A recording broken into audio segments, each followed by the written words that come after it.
dostum, garip dolanma. Gariplik Allah'dan o gelen kovuttur. Şağal meslek bizler, cüvün dolanma. Tepkövün gol telin o, tana baylıktır. Şağal meslek bizler, cüvün dolanma. Tepkövün gol telin o, tana baylıktır.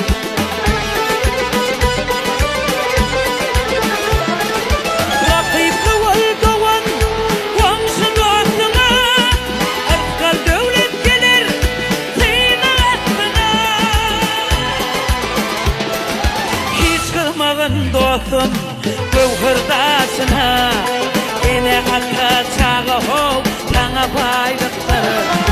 Hiç kılmağın dostumsa gövhırdasına ene ata çağı hov, tana baylıktır.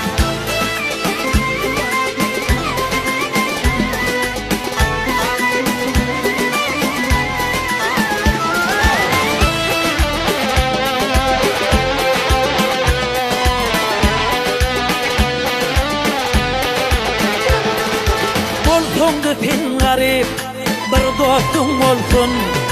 Şol dostluğun dostların yerini doldun.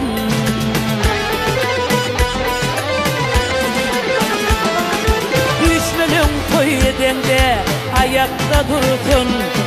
Şon yalık ol dostum o bana baylıktır.